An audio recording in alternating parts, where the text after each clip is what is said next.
म्हणजे बघा, भाजपा स्वतःला इतर पक्षापेक्षा वेगळा पक्ष असल्याचं म्हणून घेतो, मग त्यांच्या नेतृत्वात असलेल्या सरकारचे मंत्री असे बेताल कसे, वादग्रस्त कसे, भानगडबाज कसे?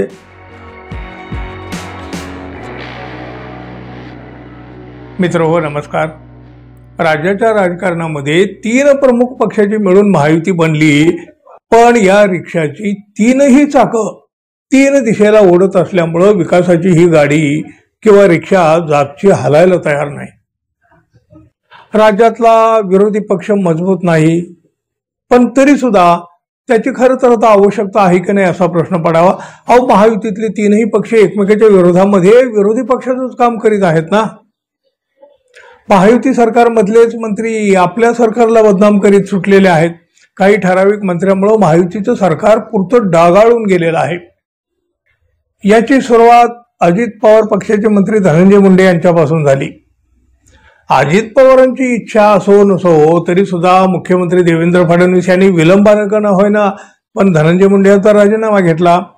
एका मंत्र्याची विकेट पडली म्हटल्यावर तरी बाकीचे सावध होतील, सुधारतील अशी अपेक्षा होती, पण तसं काही घडलं नाही.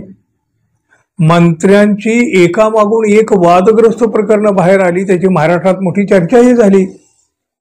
धनंजय मुंडे यांची विकेट पडल्यानंतर अजित पवार यांच्याच पक्षाचे मंत्री माणिकराव कोकाटे पुन्हा अडचणीत आले. विधान भवनामध्ये रमी खेळताना त्यांचा तो व्हिडिओ व्हायरल झाला आणि मग त्यांच्या बरोबर त्यांच्या पक्षाची सुद्धा मोठी बदनामी झाली ना. त्याचबरोबर त्यांचं जमिनीच्या व्यवहाराचं एक प्रकरण मोठ्या चर्चेत आहे. या सगळ्यामध्ये शिंदे गट मात्र अधिक बदनाम झाला. त्यांचे आमदार संजय गायकवाड यांनी कॅन्टीनमध्ये घुसून गुंड मावल्यासारखी केलेली मारहाण, त्याचे व्हिडिओ व्हायरल झालेले. शिंदे गटाचे सामाजिक न्याय मंत्री संजय शिरसाट हे सर्वाधिक चर्चेत राहिलेले, वादात राहिले.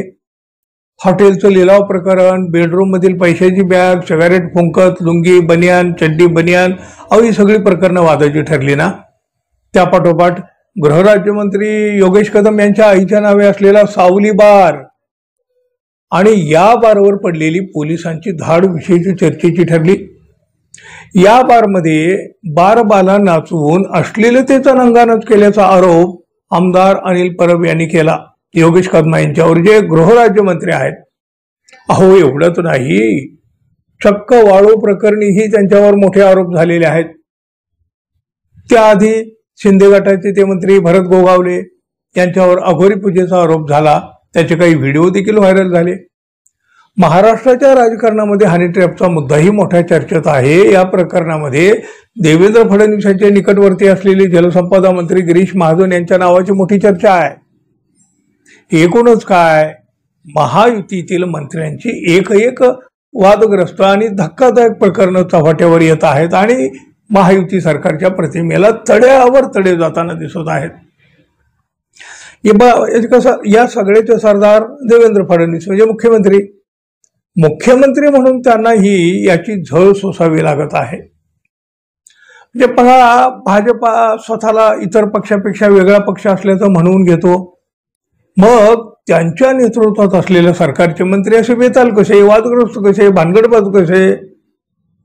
मित्र पक्षाचे मंत्री जरी काही गैरवर्तन करीत असले तरी त्याची जबाबदारी मुख्यमंत्री म्हणून फडणवीस यांच्यावर येते. पर्यायानं भाजपाची ही बदनामी होते. याच बदनामीचं टेन्शन आता भाजपाला आणि देवेंद्र फडणवीस यांना आहे. त्यामुळं डॅमेज कंट्रोल करण्यासाठी 7 ते 8 मंत्र्यांना डच्चू देण्याचा विचार सुरू झाला. मंत्र्यांना बाहेरचा रस्ता दाखवला तरी आजवर झालेली बदनामी, गेलेली इज्जत, महायुती सरकारला लागलेला काळा डाग हे सगळं आता पुसलं जाणार आहे का हो?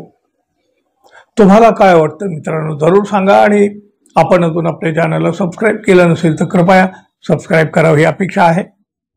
धन्यवाद. पुन्हा भेटू, तोपर्यंत नमस्कार.